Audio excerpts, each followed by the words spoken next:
Welcome to the Heart Rate Variability Podcast. In this podcast, we discuss the exciting science behind HRV and how you can apply it to your own health and the work that you do. Just a note, this podcast does not replace medical advice, and if you're going to apply this to your own life or others, please consult with a medical provider. Thank you and enjoy the show.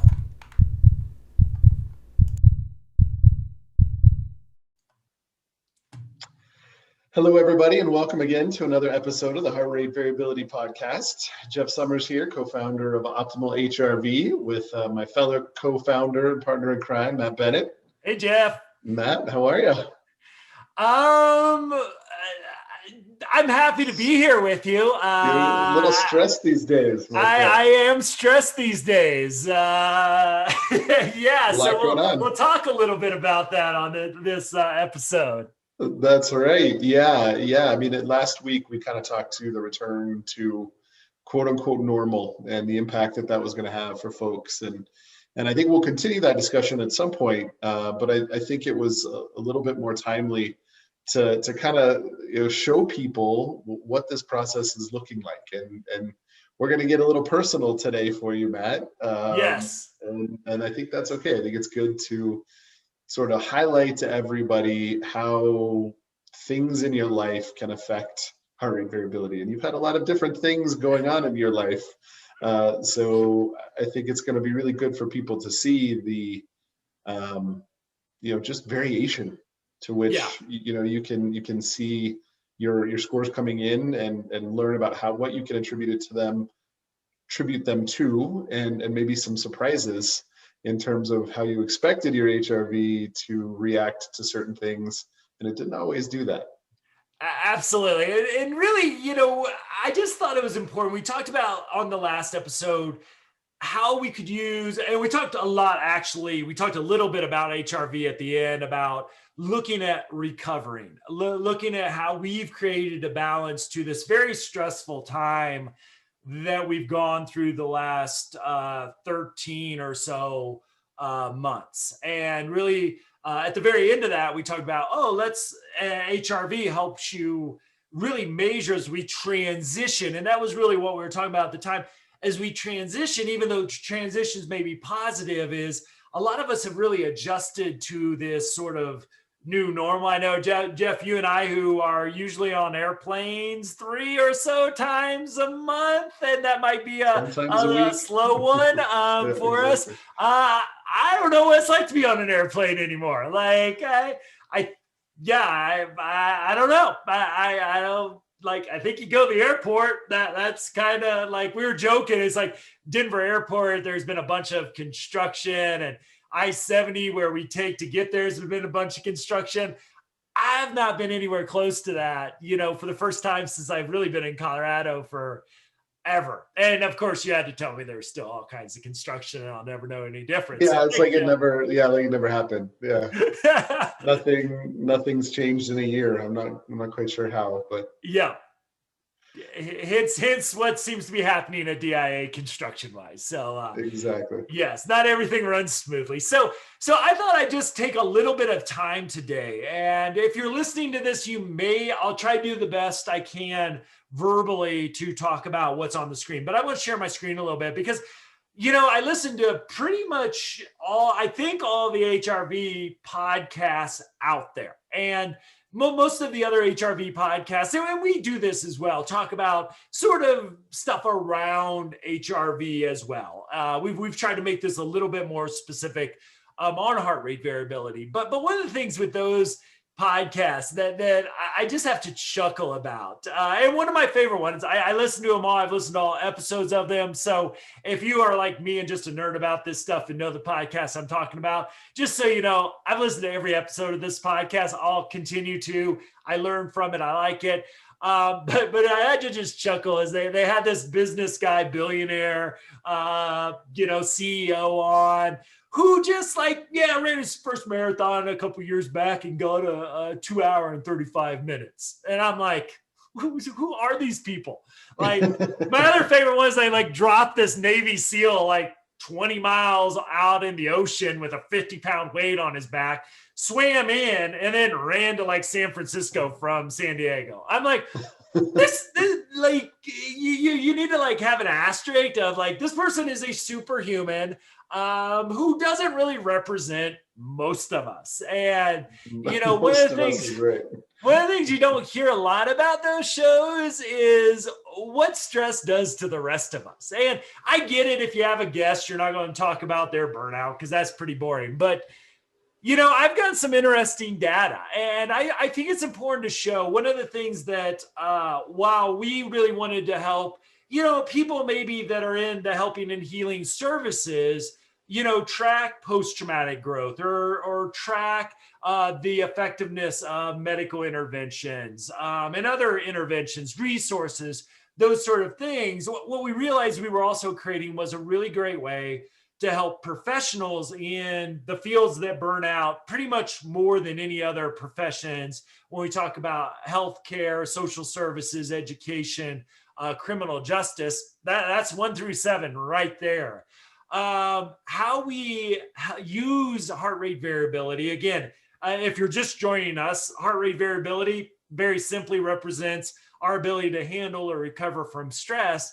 How do we use this to promote the health of the workforce and also the organizations in which these workers go to every day with this? And so one of the things that, and you can read this in the book that you can download at optimalhrv.org that we wrote, was how do we measure burnout? And while I can show up on these Zooms and you're like, this guy might be on something, but burnout doesn't seem to be it. What is this guy's caffeine regimen? And I get that energy that I bring, but I'm probably just going to tilt over and kind of pass out after this as well. I've been doing trainings now since like 7 a.m. this morning, and it's pushing 2 now. But right now, even though I can have these bursts of normal Matt is not doing well right now. And there's a lot of reasons for that. I got stress in my personal life. Nothing serious, Mom. Don't worry. It's exciting stuff. It's just stressful right now. You always you don't want to get the call from Mom and say, Matt, what's going on? I'm worried about you. It's all okay, Mom, if you're listening. But there's stress there. Tax season. I know, Jeff, you've really stepped up for our organization, taxes. But I've got a couple organizations, personal taxes, all that. It's tax time. You never know how that's going to turn out. And then just like the wear and tear of COVID. And so I just kind of wanted to be a little vulnerable with people and say, what does it look like when Matt schedules a 3-day weekend, with also probably the understanding that I probably need a little bit more time off? I just found that I need to get out of the house. And so I got shot 1, and that will be part of my data presentation, my Moderna shot on about 4 days ago. So I want to look at that data too, but I'm going to share my screen with folks here. And again, I'll try to walk people through it if they're just talking about it here. So, Jeff, can you see that okay? I can, yeah. So I've got, by the way, I got our new screenshot, which is exciting as well here. So shout out to Ben and Viv, who will at some point be on the show to talk a little bit more about this. But the new blue, deep blue screenshot. So here's my HRV. Now I'm going to go to the screen that shows my averages because I want to brag about myself before I talk about where I'm at right now. So, being an older gentleman, my population norm is 23. Now, before you get too impressed with me, the standard deviation, which is really when you say one standard deviation, that's where 66% of the population lie. But the average for my age and gender is 23.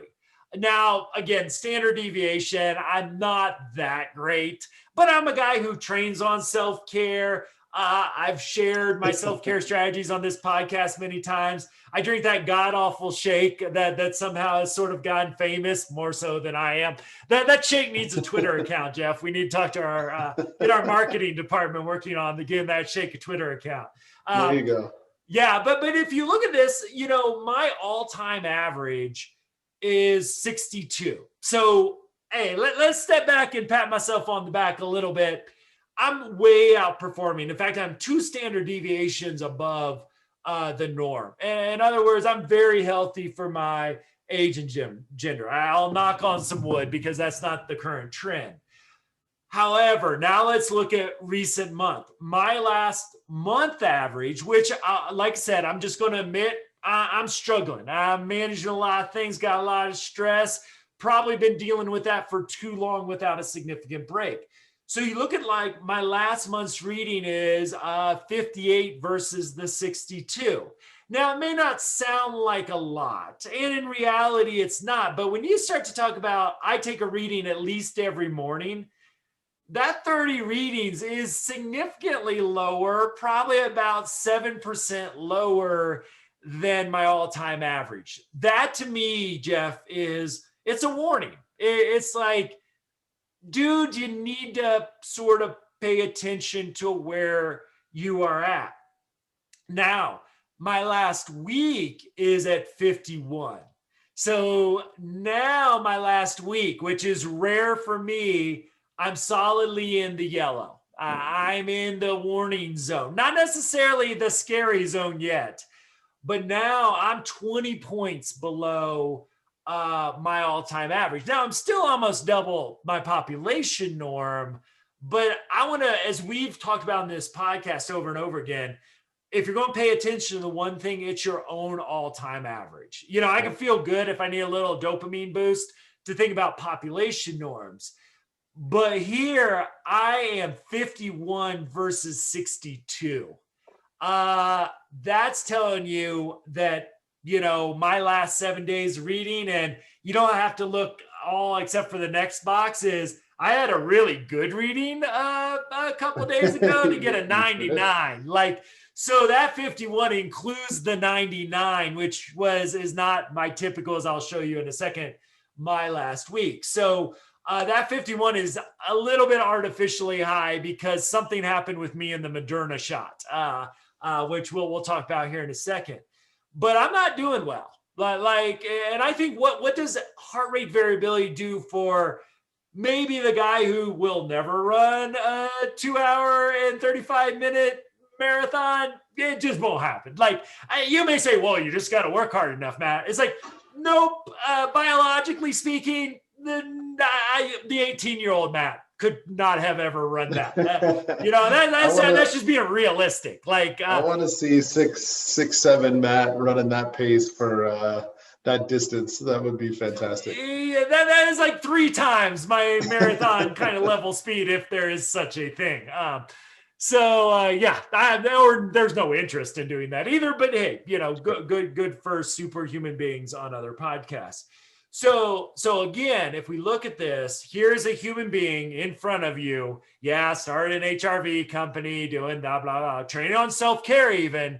My body, through heart rate variability, is telling you, dude, pay attention to this. And so this, again, it's very simple. And that's what I love about both our app, but also just this science is, yeah, my last week, not good. Now, if you go to another graph here, and I'll kind of walk through those listening, this is my, if you look at one of our main pages where you can look at this, is basically we give you a week's worth of data on a chart versus your all-time average. Now, you can look at this, and this is fascinating to me, Jeff. I think there's it just may be I'm weird, but there also could be an interesting, I wish that we had more data and we were people, and maybe this can be something moving forward. What happens when you get a COVID vaccination shot? Because I got my COVID shot on April 10th. Now, you look at what Matt's doing leading up to April 10th, and I look back at some of my historical data as well. This has been my trend now for about 2 weeks. So you look at what's leading up to the April 10th shot, kind of maybe high 40s, low 50s. In other words, very yellow for me, dropping down into the 30s, red day, red day, red day. So I go and get, plus my wife is now bringing home germs from our first graders again that aren't COVID, but are just annoying colds. So I got that going on as well. But then on April 10th, not a great day for me. One of my lowest readings probably in the last few months. All of a sudden I get my shot.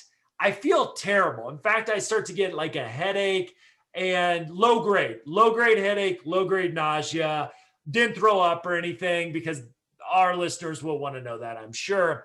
But just like all of a sudden I get the shot. I'm like, oh, that's weird. I didn't expect it to hit that quickly, and not enough for me to like alert the medical professionals out there in the world that, hey, I need emergency attention right now. But just like I felt it. And then if you look at my data, what happens is I go from about a 30 and the next day I feel really bad. Like I didn't really move much on Sunday. It was sort of a nicer day out, and I just laid up on the porch with a blanket on and listened to a podcast and kind of floated in and out of napping. I really didn't feel good. But look what happens on the 11th too. Even though I didn't want to move, all of a sudden my HRV is higher than it's probably been in the last 2 weeks. So even though, and this is counterintuitive, I felt horrible, all of a sudden something with the shot. And if I were to guess, though this is incredibly unscientific, the immune system is connected to the parasympathetic ventral vagal, kind of the resting part of your nervous system. So my question is did the shot activate that part of my nervous system? And even though my immune response made me feel like I had kind of a low grade flu, was there some sort of something biological? Then yesterday, all of a sudden it jumps up. I'm still feeling pretty horrible. Jumps up to like 90s. Like, I'm like, I don't feel good. Like, I think we had like a 1:30 team call. At 2:30, I went down and I just laid down and like basically crashed for the rest of the night. But my heart rate variability is great. This is usually not what happens. Usually I can predict I at least can predict my color when I wake up in the morning. Right. Then it's like, I woke up today feeling better than I have the last 3 days, but burnout. Then you look at this and I get a 30, and again, to flip back to this page, a 30 is half of my normal heart rate variability, but sort of back to where I've been in the last few weeks. So I just wanted to put this out there to say, when I see this, what is going on? And I think my answer to that is, okay, going through stressful stuff. Don't worry, Mom. It could be great stuff, but stressful, taxes, some other stuff going on. Work is really picked up, exciting, but a lot of projects I'm trying to juggle going on. All those, and my wife brings home a couple first grade, like stupid 24-hour colds that I had to deal with. So, I'm going through all this. Basically what I'm on the edge of right now is, we talked about this in way earlier podcasts, but that exhaustion stage of burnout, right? I am right there, probably solidly in, as somebody who pays attention to this, I'm right there. So what do I do? One is I'm trying to pay attention to what I'm eating, not drinking a lot of alcohol, not eating a lot, trying to still go on longer walks, but kind of skipping the harder workouts until I at least feel a little bit better. But I also was able to somehow, kind of miracle, find this Friday I could take a day off. And so usually if I catch this early enough, and what I'm wondering about honestly is 3 days going to be enough, that a 3-day weekend allows me to bounce back. I looked at the forecast. Unfortunately, it's wintertime again in Colorado, which is kind of a bummer because love to go hiking or something during this time, but need to be healthy. But I'll probably just need to crash a little bit too. And so this is a way that, having paid attention to my HRV now for, probably haven't measured us well over a year, almost daily, rarely miss a day. I know that a weekly average of 51, not good. I know getting these 30s for a daily readings over the last 2 weeks, the majority of my readings have been in 30. My body is not, again, let's go back to the definition, not recovering from stress well. What do I know? Can still show up and I think give a pretty good training, can hopefully bring a good energy to the podcast. But what I also know is that if I don't pay attention to this, that's not going to be sustainable over time as well. So, Jeff, I just thought this was really powerful example of, yeah, there are superhuman beings you can drop in the middle of the ocean with a 50-pound weight on their back. They'll swim to shore and then go run the length of California. Not me. I know in your prime, Jeff, that you could probably have done something like that. But easy, yeah, of course. Nor I'd love to walk the coast of California. That would have that kind of free time. But so for normal kind of human beings who deal with the ups and downs of life, this really, I think, this 2-week stretch that I've had that's really impacting my monthly, but my weekly data as well, is just showing, hey, this is what it looks like. And this is probably where, a lot of people who are struggling with burnout and other things just because of COVID and everything else that, this is how you can really use HRV and then hopefully have some sort of plan. Like for me, it's 3-day weekends. That's my best short-term measure to get through this. That hopefully that will allow me to recover. I'm also, I know the rest of April's crazy busy. May's crazy busy. Maybe in June, time to start to maybe look at a week off and getting that on the calendar. It's been a long time since I've really had a vacation of anything worth even mentioning. So again, these are my key things. I believe I've shared on this podcast. I know with what I've been through, I also need therapy as well. Go and give me some of this cognitive behavioral therapy. Been hanging around to way too much anxiety. That tool is going to make me more resilient. I'm also still holding on to, I want to get that second shot so I can sit in a room, because I cannot do another Zoom meeting. Like therapy, it's going to be beneficial. You can do a thing. I want to be in a room with a human being and get my help that way. So, I've got these plans, but again, this helps me measure. 2 weeks ago, I'd say, yeah, no problem. I'll get to summer. I can sit in that room with the therapist, get my second shot. Here, I've got to take some steps in order to get there, while still giving you as my teammate and co-founder, the rest of our team, folks that I trained today are going to train tomorrow, give them my best energy as well.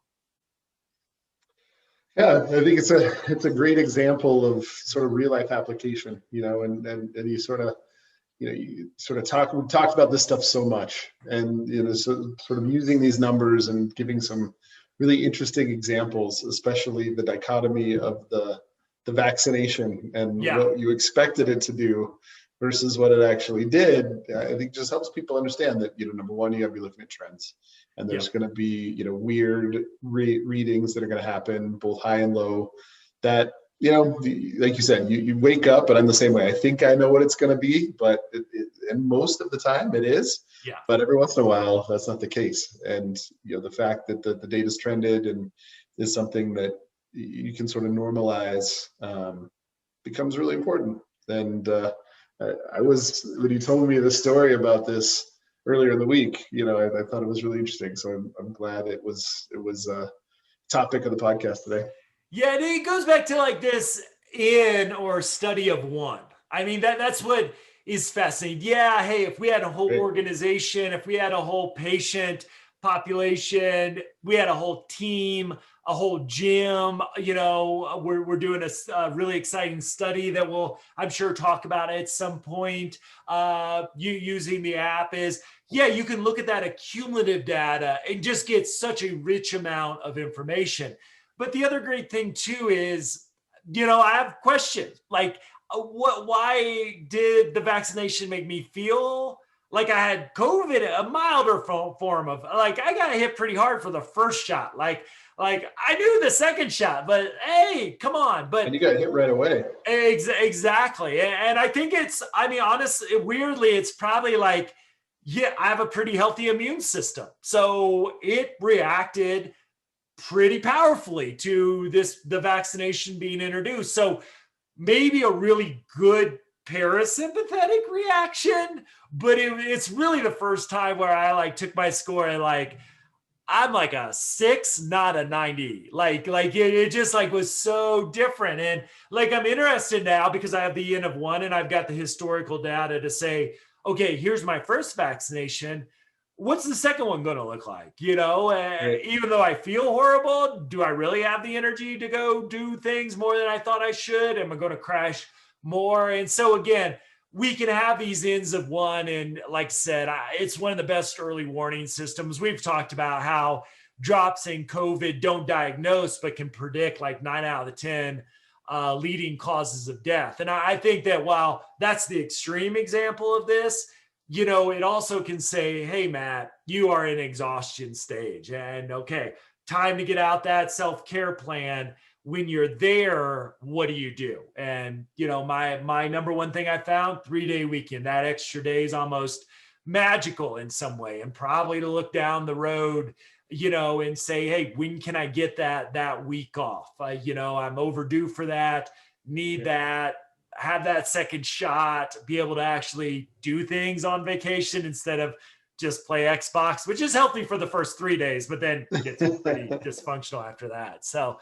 yeah, it really helps alert it. Again, if you would ask me, without HRV, are you feeling burned out right now? I'd probably say, yeah, but I may not have scheduled the day off a week ago. I've got that week to do. And now I can track how that extra day off hopefully allows me with some healthy behaviors during that 3-day weekend to bounce back as well. I love it.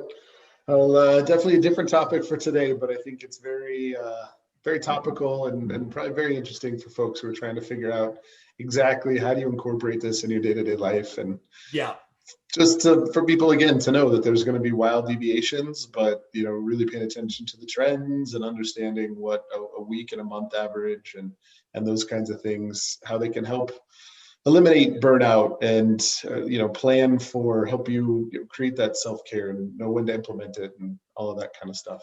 So absolutely. All right. Well, thanks, Matt. Appreciate you sharing very personal data with the world. And yep. Hey, if I can't be a guinea pig, what's the point? So yeah. Dropping you off in the ocean with a 50-pound weights and the running, data said I would sink to the bottom at this point. That's so what you yeah, every Saturday. So I guess I definitely learned something today. San Diego might be nice. I would just probably stay closer to the shore. So yeah.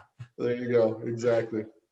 All right. Well, thanks everybody for listening. I hope this was helpful. Look forward to another great episode next week. Absolutely. Get the show notes, the book, past episodes, optimalhrv.com. And Jeff, great to see you, my friend. And looking forward. We'll probably jump back, and we promised a group recovery podcast. So we kind of stuck this one in because I had some good data to share, but we'll look at that for our next week's episode. So everybody have a good one and take care of yourselves. All right. Thanks everybody. Take care. Thank you for joining us for this episode. If you're interested in more information about HRV, please visit us at optimalhrv.com. Also, if you visit optimalhrv.com, you'll be able to sign up for our email list and download our free ebook, Healing with HRV. Thank you for joining us, and we'll see you next episode.